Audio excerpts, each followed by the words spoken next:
The wrong accusation. Captain Jordan Hayes woke up before sunrise, as he always did on flight days, his body tuned to the rhythm of early mornings and long hauls. He had earned his place in the captain's seat through a decade of discipline, sacrifice, and sheer determination, from growing up in a modest neighborhood in Atlanta where people doubted his dreams to wearing the 4 stripes of a commercial airline captain. Jordan had walked a long road. He wasn't just good at his job, he was one of the best. But this morning he would learn that for some people his skills didn't matter as much as the color of his skin. He arrived at Dallas International Airport, dressed in his crisp uniform, cap tucked under one arm, flight bag in the other. A few pilots nodded as he walked by. Some newer ones stopped to greet him with respect. Jordan was known not only for his talent, but for his calm leadership and zero-tolerance attitude toward drama and discrimination. As he entered the crew lounge for the morning briefing, his eyes scanned the crew roster for Flight 806 bound for JFK. It was a simple 3-hour flight on a Boeing 737. Nothing special, no weather issues, no delays. That's when he noticed her, Claire Jennings, a flight attendant with 7 years of experience on the books and a reputation that whispered louder than her smile. She was tall, in her late 30s, and always carried herself like she belonged in first class, even when she was working economy. Jordan had worked with her once before, a short-haul flight from Atlanta to Orlando, where she spent most of the time criticizing procedures, correcting others, and gossiping about passengers. Jordan didn't dislike her, but he remembered thinking she had a strange energy that didn't sit well with him. This morning she looked him up and down as he entered the lounge, her smile polite but tight, as if forcing itself to stay on her face. "Morning, Captain," she said, and though the words were professional, her tone had something extra, something that made the co-pilot next to Jordan glance sideways. Jordan nodded. "Morning, Claire, ready for JFK?"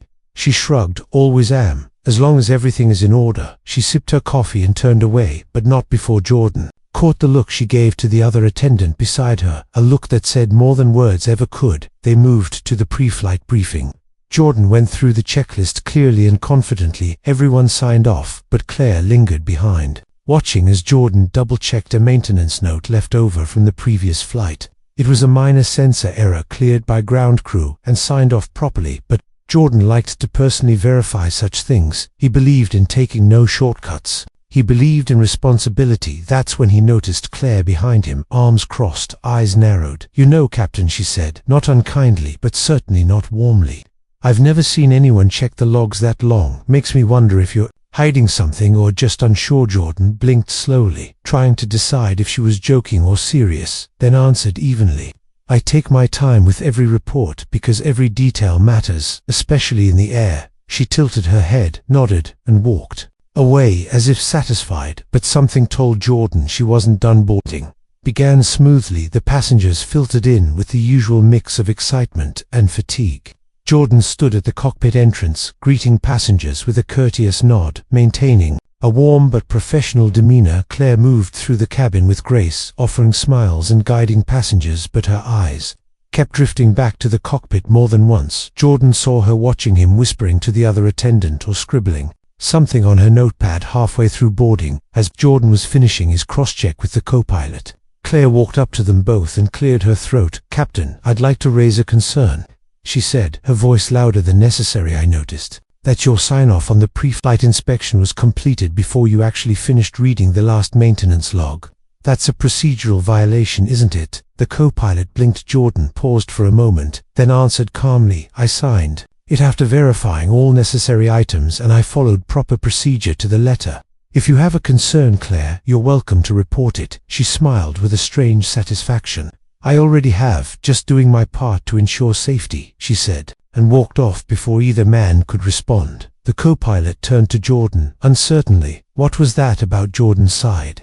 "Trouble brewing, but let's stay focused. We'll do everything clean and clear, and let the facts speak for themselves." The co-pilot nodded, but tension had already started to spread by the time boarding was complete. Whispers were already moving among the crew.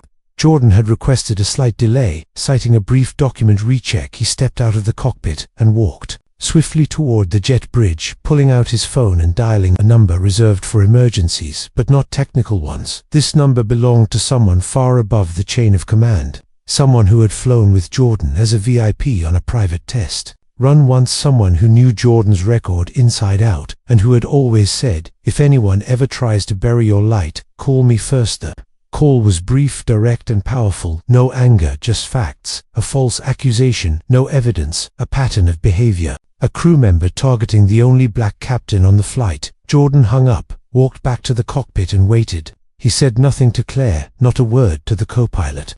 The engines were still cold, the cabin was calm, but the storm had already begun. Behind the scenes, 10 minutes later, 2 uniformed airport officials and a senior operations officer boarded the plane. They didn't look at Jordan, they looked straight at Claire and asked her to step into the jet bridge. She looked surprised, confused, then suspicious. "What is this about? I have duties to perform," she said, but the officer was firm. "Please step outside for a moment, Miss Jennings. This is regarding a personnel matter. We need to speak to you privately." Passengers began murmuring. Crew exchanged glances. Jordan remained seated, reviewing flight data as if nothing was happening. Claire looked around for support but found none. Her face flushed red, and she followed the officials out the door, clutching her tablet to her chest like a shield. 20 minutes passed. The senior officer returned. Alone, he nodded at Jordan and the co-pilot. "Claire Jennings will not be joining this flight. Her replacement is en route, will be delayed briefly." Jordan nodded. "Understood." The co-pilot leaned. "And what did you do?" Jordan replied. "I made one call, the right one." The plane finally took off 30 minutes later, with a new flight attendant replacing Claire. Her absence wasn't spoken of directly, but the energy on the plane had shifted. Passengers relaxed, the crew moved more naturally, and Jordan focused on what mattered: flying safely and with integrity. He didn't celebrate, he didn't smile. This wasn't a win, it was just the truth being allowed to stand on its own, and for now, that was enough. But he also knew this wasn't over, not yet. The whisper behind the uniform when Flight 806 landed smoothly at JFK. The sun was just beginning to rise above the skyline, painting the sky in soft shades of orange and gold. The passengers disembarked, with polite thank yous and satisfied smiles, some complimenting the flight, others too busy with their phones or connections to notice anything more than a smooth landing.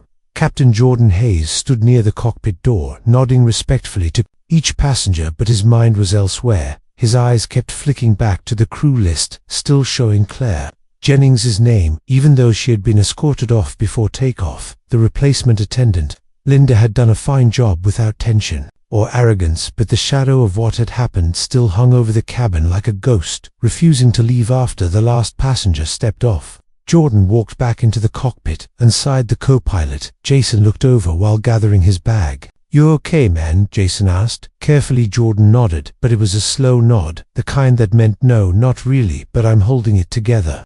He grabbed his own flight bag and replied, "I'm fine, just tired. Been a long morning." Jason hesitated, then lowered his voice. "You know what she was trying to do, right?" Jordan met his eyes and replied quietly, "I know, and she almost succeeded." They stepped off the aircraft and into the terminal, where a member of the airline's internal affairs team was waiting. A woman named Erin, who had been with the company for nearly 15 years. Her expression was calm, professional, but there was something else behind her eyes. Concern, maybe, or guilt. She introduced herself to Jason first, then turned to Jordan. "Captain Hayes will be needing a brief statement from you regarding the incident this morning with Miss Jennings." Jordan gave a small nod. "Understood. I have nothing to hide." She gestured to a small office space nearby where they could talk in private. Seated, Erin opened a tablet and began asking the usual questions.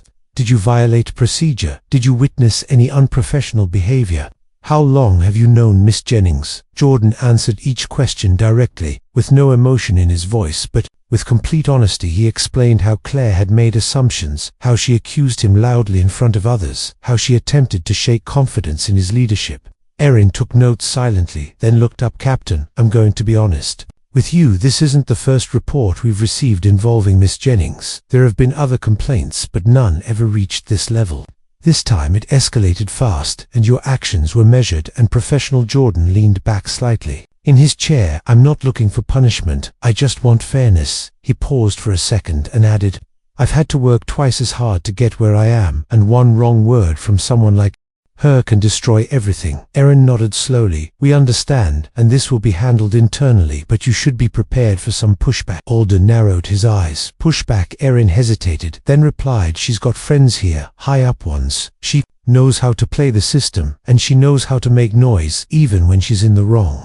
That's why she's lasted this long. Jordan didn't say anything at first. He looked out the window at the planes rolling along the tarmac, then finally turned back to her. I don't care how loud she is, the truth is louder. That afternoon, the airline's internal bulletin leaked word of the incident without names or details, just a vague note about a disciplinary review involving crew conflict. Crew members across the country began whispering about it in break rooms and group chats, and while some tried to guess what happened, others already knew, or at least thought they did. Stories began spreading, but not all of them were accurate. Some said a captain snapped at a flight attendant. Some claimed a flight attendant tried to sabotage a takeoff. Others whispered about race and power, and how things weren't always what they seemed. Jordan flew to more routes in the next 3 days each. One smooth, but weighed down with the feeling that he was being watched, not by passengers, but by eyes within his own company. The kind of eyes that wait for you to slip, the kind that pretend to smile but are secretly taking notes behind their backs. He kept his head high and followed every rule twice over, but even he could feel it, the shift in how some people looked at him. More cautiously now, not openly hostile, but not as open as before. On the 4th day, while preparing for a flight to Seattle, he received a message on his airline-issued tablet. It was from HR requesting his presence at headquarters for an in-person discussion. Jordan stared at the message for a long minute, then turned to Jason, who was again assigned as his co-pilot. Jason glanced at the screen and frowned. You think it's bad? Jordan didn't answer directly. Maybe, but I'm going either way. He arrived at the headquarters building the next morning wearing his full uniform, out of respect, not because it was required, but because he wanted them to see that he had nothing to hide. The HR director, a man named Paul, greeted him with a firm handshake and a rehearsed smile. Jordan followed him into a glass-walled room where 3 others were already seated, including one woman he recognized from legal affairs and another from the pilot union. Paul started by reviewing the timeline of the incident, reciting it like reading from a script. Claire Jennings had accused Jordan of skipping procedure. Jordan had reported no violations. An investigation confirmed that protocol had been followed by Jordan, but Claire had made unofficial complaints to at least 3 different managers, claiming Jordan had created a hostile work environment. Jordan listened without flinching, knowing that this wasn't about facts anymore. It was about pressure and politics. Paul looked at him carefully. We know your record is clean, your history speaks for itself, but we are in a sensitive situation right now, and Claire has legal representation involved. They're threatening a discrimination suit, claiming she was removed without cause. Jordan's jaw tightened. So now I'm the one under review. Paul raised his hands.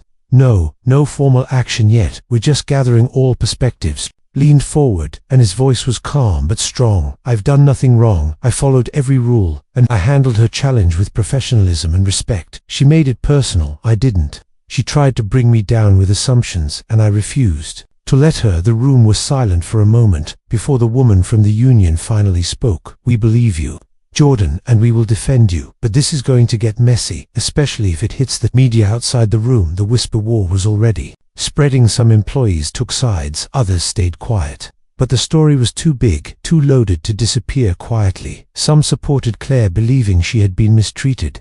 Others stood behind Jordan, knowing his reputation and his discipline, and some just wanted the drama to end. Later that evening, as Jordan walked through the terminal, heading back to his hotel, a young flight attendant stopped him. She was new, her badge barely a month old. Her voice trembled slightly, but her words were clear. Captain Hayes, I just wanted to say thank you for how you handled that.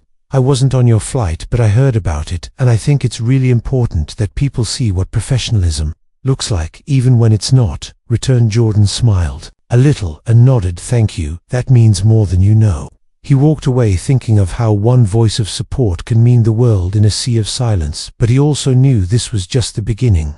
Claire wasn't finished, and neither was he. She had tried to question his integrity. Now she would try to paint herself the victim. But Jordan had the truth, and he had one more move to make, a move that would reveal everything and leave no room for lies. The call for truth. Jordan sat in his hotel room staring at the ceiling, the city noise outside muffled by the thick glass but still present like a low hum in the back of his mind. He should have been asleep, resting before his next flight, but rest refused to come. His thoughts kept returning to that moment on the plane when Claire had looked him in the eye and accused him without evidence, without hesitation, without fear of consequences. That moment had changed everything, not because she had power, but because her words had opened a door, one that threatened everything he had built. He thought about his mother, who had worked 2 jobs to send him to flight school, about his father, who never lived to see him fly his first plane, about the instructors who doubted him, about the recruiter who had once laughed when he said he wanted to be a commercial airline captain.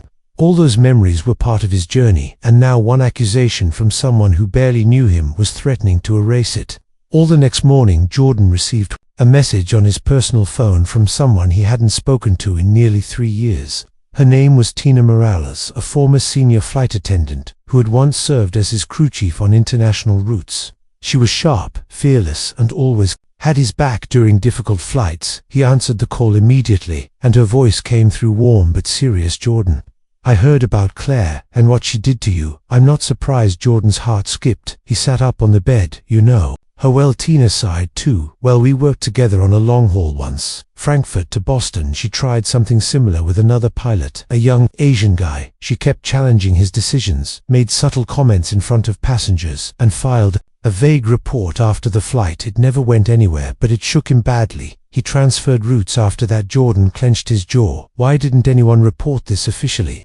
Tina replied softly, "Because the pilot didn't want to stir up trouble, and he was scared it would reflect badly on him. She has a way of twisting things, making herself look like the victim, even when she's the one pulling the strings." Jordan leaned back, staring at the ceiling again. He thought for a long moment before asking, "Do you have anything in writing or anyone who could back that story up?" Tina replied, "Maybe give me some time. I'll make calls, see who's still around, who might be willing to speak up." That call gave Jordan something he hadn't felt in days: hope. He wasn't just defending himself anymore. He was standing up for every pilot who had ever been unfairly judged, disrespected, or accused based on something other than their work. Later that day, he sat down with his tablet and began typing a report, not just a defensive statement, but a detailed timeline of everything that had happened with Claire, including the tone of her comments, her body language the moment she made the accusation, and the fact that he had requested delay and called headquarters voluntarily. He attached flight logs, communications, and even a time-stamped message he had sent to the co-pilot before departure. It was long, clear, and backed by facts, not emotion. Once the report was complete, he submitted it to the legal department, the union representative, and HR. Then he did something unexpected. He sent a direct copy to the CEO of the airline, along with a message that read, "I trust this company believes in truth and integrity. I have given both for over a decade, and I believe this situation deserves transparency and justice too." His surprise, the CEO responded within 2 hours, thanking him for his honesty and assuring him that the matter would be reviewed thoroughly. Jordan knew those were just words for now, but they meant something. They meant someone at the top had seen the truth directly, not through layers of filtered reports. Meanwhile, Tina kept her promise. Within 48 hours, she had spoken to 2 other former crew members, both of whom had either witnessed or experienced inappropriate behavior from Claire. One of them had written a formal complaint that mysteriously disappeared from records after being submitted.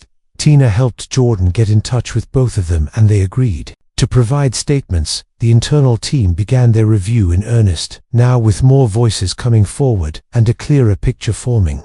HR reached out to Jordan again. This time their tone was different, less cautious, more apologetic. They asked if he would be willing to sit for a second interview, not as a suspect, but as a key witness in a growing investigation. Jordan agreed. During that second interview, Jordan laid everything out with calm precision, not just what happened on the flight, but how it made him feel, how it reminded him of every time he had to work harder to be taken seriously, how it affected the way passengers looked at him after the scene, how it forced him to carry extra weight on his shoulders. He didn't cry, but his voice cracked once, and that silence in the room afterward was heavier than words. The HR officer leaned forward. "Captain Hayes, we want to thank you not just for your honesty, but for your strength in bringing this forward. We should have seen this pattern sooner, and for that we're sorry." Jordan nodded. "It's not just about me, it's about making sure this doesn't happen to anyone else." Outside the investigation, Claire was not quiet. She had already filed a complaint of her own, claiming discrimination, emotional distress, and wrongful treatment. She had hired a lawyer who began speaking to the media, spreading a story where Claire was the victim of an oppressive culture, where she had been silenced for raising safety concerns. The airline refused to comment. But internally they knew that the truth was unfolding in a very different way. Every day more records surfaced, more witnesses stepped up, and Jordan's calm, steady presence stood in stark contrast to Claire's increasingly emotional and inconsistent narrative. Then something unexpected happened. A short clip from the flight leaked to a private airline employee group chat. It showed Claire confronting Jordan near the cockpit, her voice loud, her words accusing, his voice calm, measured, and professional. The clip spread fast, not to the public but among employees, pilots, attendants, and managers. People began seeing for themselves what kind of man Jordan was, and what kind of confrontation had really taken place. Messages of support began pouring into Jordan's inbox from people he barely knew, fellow pilots, gate agents, even ground crew members, telling him to stand strong, that they believed him, that they had seen people like Claire before and knew how much damage they could cause. And then came the biggest shock of all. Jordan received an anonymous envelope at his hotel front desk. Inside was a printed copy of an old complaint against Claire from 5 years ago, one that was never filed properly. The envelope had no return name, just the words, "It's time someone listened," scribbled on the bottom corner. He scanned the document and read the words that matched Tina's story almost exactly, and in that moment he realized that this wasn't just about his flight or his career. This was a crack in something much bigger, a system that had quietly allowed people like Claire to survive and even thrive, while others were punished for staying quiet. Jordan forwarded the document to legal and HR, then sat back in his chair, breathing deep for the first time in days.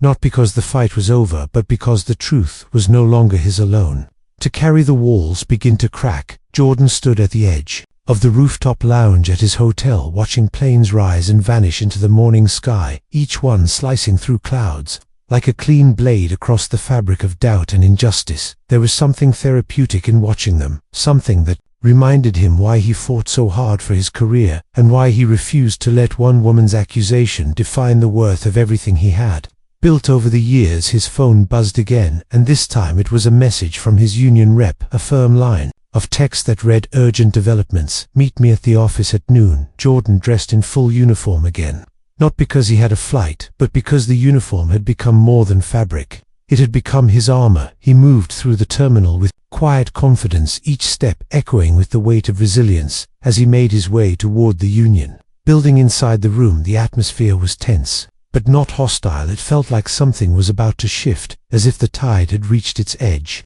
and was about to turn. The rep, named Marcus, an older man with years of airline politics behind him, offered a chair and said, "Jordan, sit down. We just received something big, and I think you should see it with your own eyes." He handed Jordan a printed document, a legal brief prepared by Claire Jennings's attorney, outlining her claims of racial and gender-based discrimination. But attached to the brief was something else, a security report from the flight terminal that included surveillance footage from the boarding gate minutes before the flight, where Claire had been seen speaking to another crew member, her lips clearly mouthing the words, "Let's see how long this captain lasts." Jordan read the line 3 times before he looked up and said, "This was recorded." Marcus nodded. "It was pulled after a secondary request. We didn't have access at first because it was handled by external security, but now it's admissible, and we're forwarding it to legal immediately." Jordan said nothing. He simply sat back, gripping the armrest of the chair, not out of anger but to anchor himself against the wave of emotions that surged through his chest.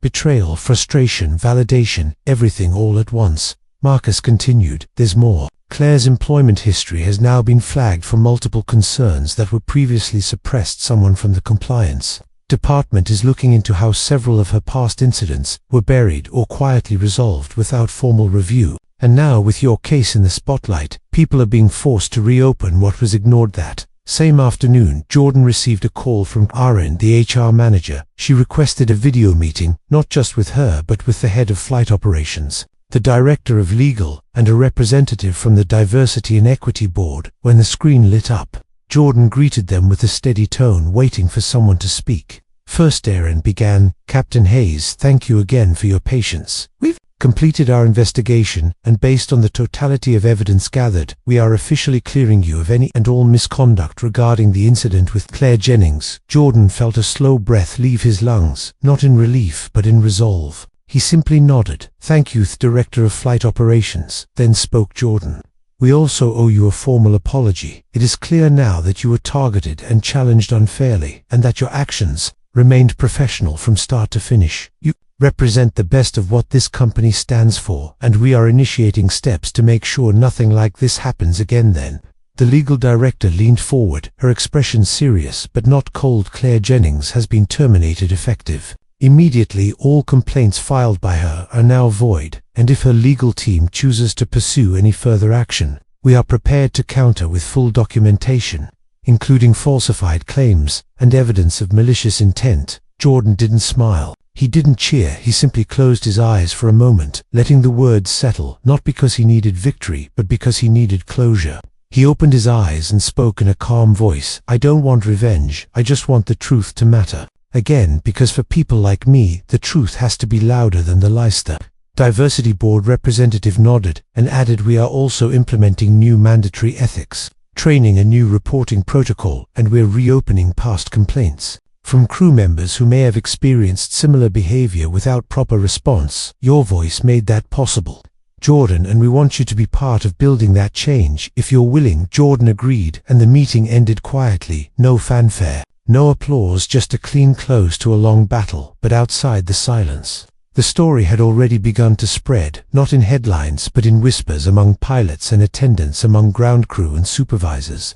A quiet wave of realization that sometimes the system does listen when someone stands up with facts instead of fury. A week later, Jordan returned to the cockpit of a new flight heading to San Francisco. His regular co-pilot, Jason, greeted him with a fist bump. "Glad to have you back, Captain." Jordan gave a small smile. "Let's fly." And as the engines roared to life and the runway blurred beneath them, he felt something shift inside him. Something lighter, not because the skies had changed, but because he had learned that truth, like flight, requires lift to rise above weight. Meanwhile, Claire sat in a quiet office, alone, her lawyer now distancing himself, her former allies now silent, her lies caught in the open light of evidence and history. She had tried to weaponize suspicion, and she had lost everything, not just her job but her credibility and her power. But Jordan didn't think about her anymore, not with anger, not with triumph. She was simply behind him like turbulence. He had passed through. She was no longer part of his flight path ahead. He looked out the cockpit window as the clouds opened up before him, the horizon wide and waiting, and for the first time in weeks,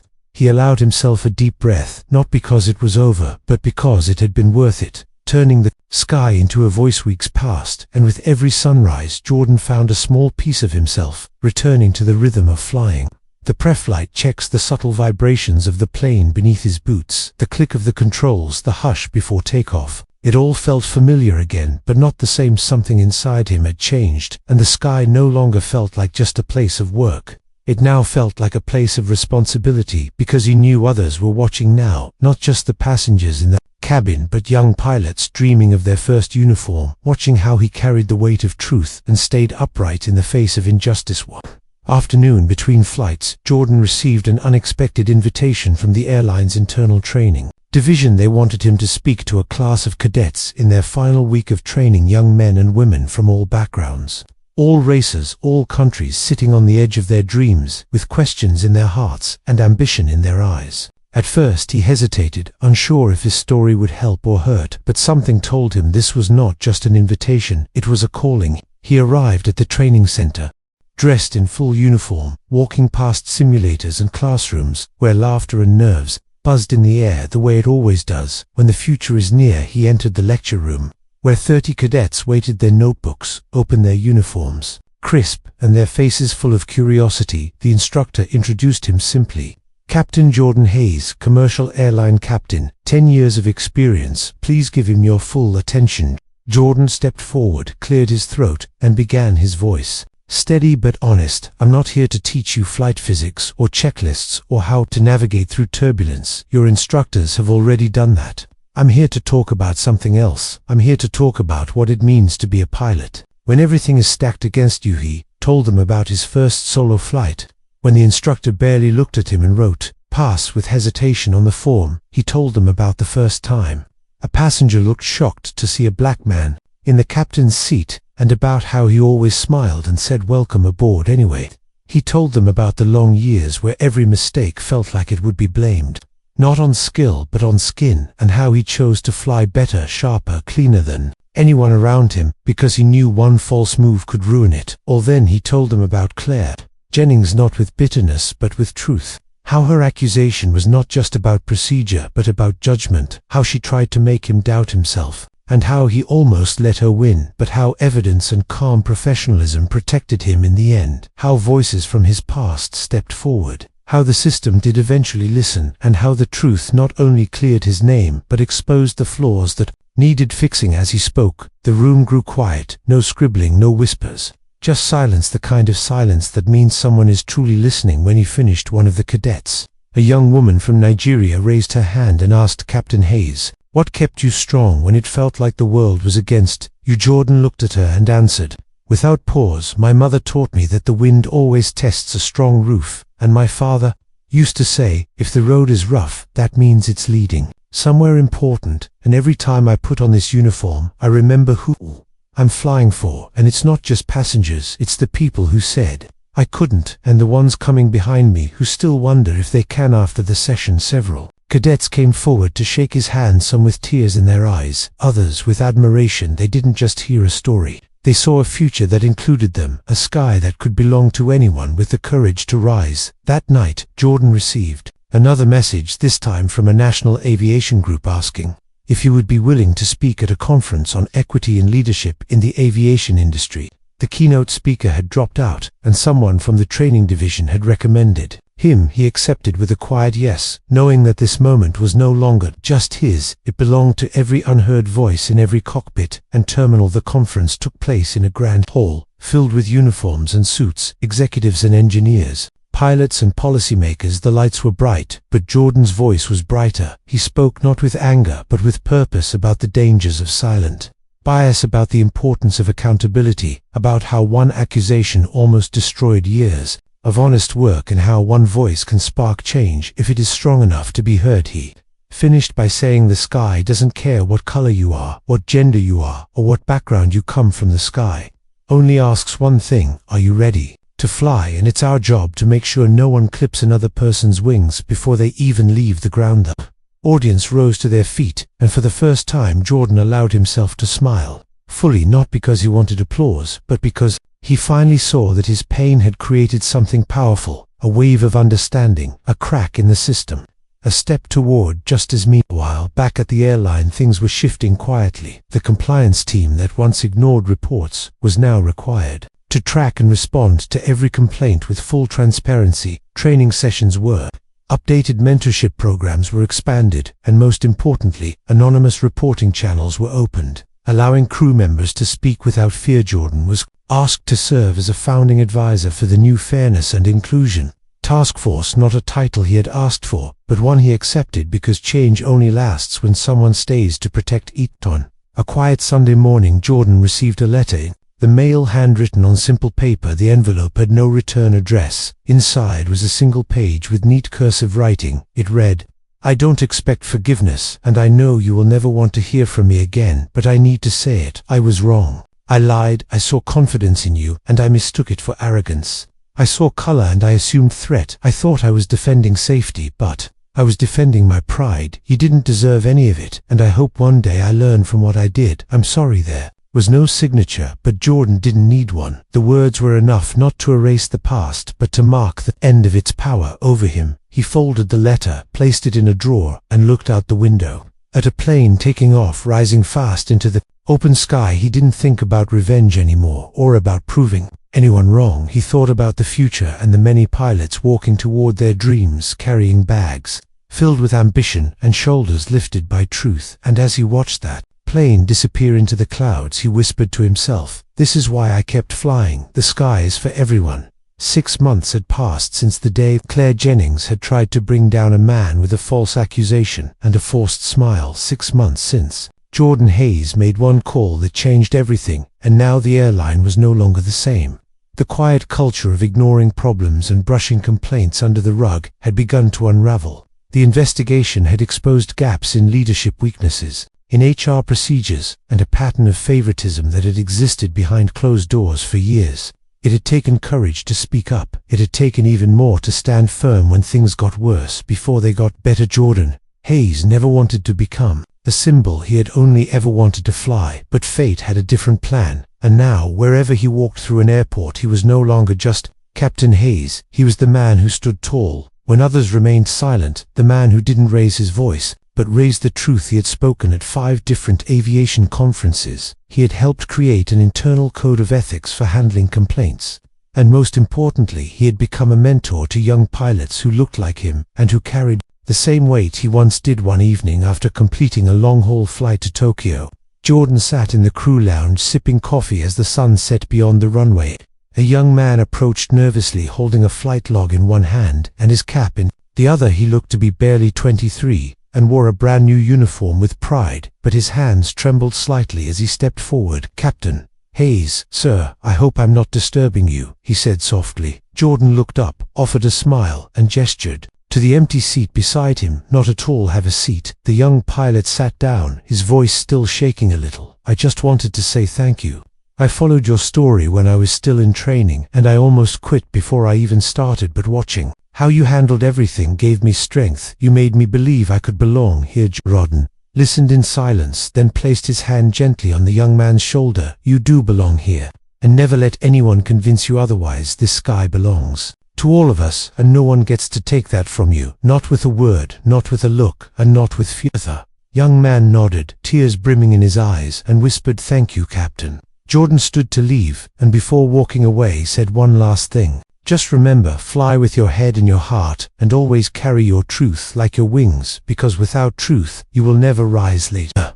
That night in his hotel room, Jordan sat by the window, staring at the stars scattered across the black velvet sky, each one glowing quietly. He thought about the long road that brought him here. He remembered the boy who stared at airplanes from his rooftop, the teenager who borrowed books about flight from the local library, the student who worked 2 jobs to pay for flight school, the man who faced quiet prejudice in every interview, every classroom, every hallway, and the captain who finally earned the seat they said he would never reach. He picked up his phone and called his mother. She answered on the 3rd ring, and her voice was tired but warm. "Hey baby, how's the sky?"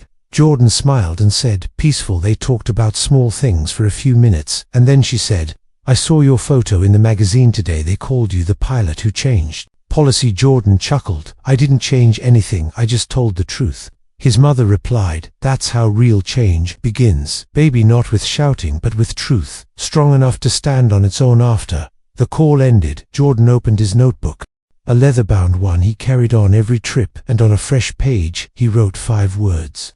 "The sky is for everyone," then closed the book and placed it gently in his bag somewhere across the world. Claire Jennings was no longer working in aviation. Her name was no longer whispered in airports, and her story had faded from headlines. Jordan never heard from her again after the letter.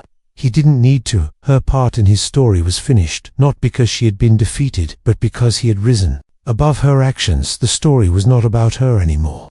It was about every person who had ever been overlooked, dismissed, questioned, or underestimated. It was about every crew member who stayed silent out of fear, and it was about breaking that silence, so the next person didn't have to fight the same battle alone. Jordan walked through the terminal the next day with his uniform pressed and his shoulders squared.